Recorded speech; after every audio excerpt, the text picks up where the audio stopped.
بسم اللہ الرحمن الرحیم۔ دوستو، نبی اکرم صلی اللہ علیہ وسلم کا ارشاد ہے کہ یہ 4 شخص ایسے ہیں جن کی بخشش ماہ رمضان میں بھی نہیں ہوگی۔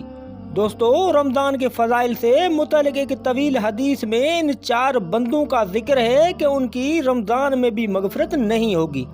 ایک وہ شخص جو شراب پینے کا عادی ہو، دوسرا وہ شخص جو والدین کا نافرمان ہو، تیسرا وہ شخص جو قطع رحمی کرنے والا اور ناطے توڑنے والا ہو، چوتھا وہ شخص جو دل میں کینہ رکھنے والا ہو اور آپس میں تعلق توڑنے والا ہو۔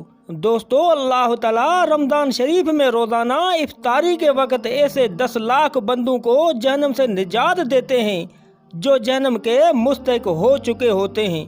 اور جب رمضان کا آخری دن ہوتا ہے تو یکم رمضان سے آخری رمضان تک جتنے لوگ جہنم سے آزاد کیے ہوتے ہیں ان کے برابر اسے ایک دن میں آزاد فرماتے ہیں۔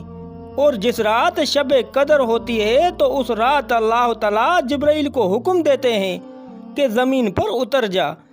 حضرت جبرائیل فرشتوں کی ایک بڑے لشکر کے ساتھ زمین پر اترتے ہیں۔ ان کے پاس ایک سبز جھنڈا ہوتا ہے جس کو کعبے کے اوپر کھڑا کرتے ہیں۔ حضرت جبرائیل کے 100 بازو ہیں جن میں سے 2 بازو صرف اس ایک رات میں کھولتے ہیں، جن کو مشرق سے لے کر مغرب تک پھیلا دیتے ہیں۔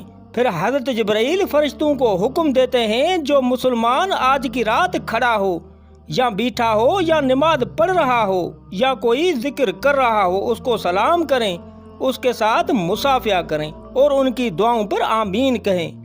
صبح تک یہی حالت رہتی ہے۔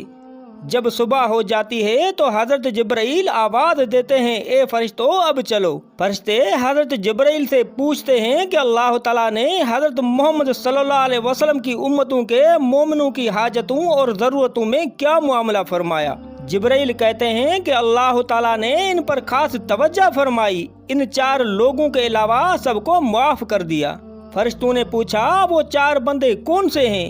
جبرائیل علیہ السلام نے جواب دیا، ایک وہ شخص جو شراب پینے کا عادی ہو، دوسرا وہ شخص جو والدین کا نافرمان ہو، تیسرا وہ شخص جو قطع رحمی کرنے والا ہو اور ناطے توڑنے والا ہو، چوتھا وہ شخص جو دل میں کینہ رکھنے والا ہو اور آپس میں تعلق توڑنے والا ہو۔ اور پھر جب عید الفطر کی رات ہوتی ہے تو اس رات کا نام آسمانوں پر لیلۃ الجائزہ یعنی انعام کی رات رکھا جاتا ہے۔ اور جب عید کی صبح ہوتی ہے تو اللہ تعالیٰ تمام فرشتوں کو تمام شہروں میں بھیجتے ہیں۔ وہ زمین پر اتر کر تمام گلیوں اور راستوں کے سروں پر کھڑے ہو جاتے ہیں اور ایسی آواز سے پکارتے ہیں جس کو جنات اور انسانوں کے علاوہ ہر مخلوق سنتی ہے۔ کہتے ہیں، اے حضرت محمد صلی اللہ علیہ وسلم کا امتیو، اس کریم رب کی درگاہ کی طرف چلو جو بہت زیادہ عطا فرمانے والا ہے اور بڑے سے بڑے قصوروں کو معاف کرنے والا ہے۔ پھر جب لوگ عیدگاہ کی طرف نکلتے ہیں تو اللہ تعالیٰ فرشتوں سے دریافت فرماتے ہیں کہ کیا بدلہ ہے اس مزدور کا جو اپنا کام پورا کر چکا ہو۔ فرشتے عرض کرتے ہیں، اے ہمارے مالک، اس کا بدلہ یہی ہے کہ اس کی مزدوری اس کو پوری کی پوری دی جائے۔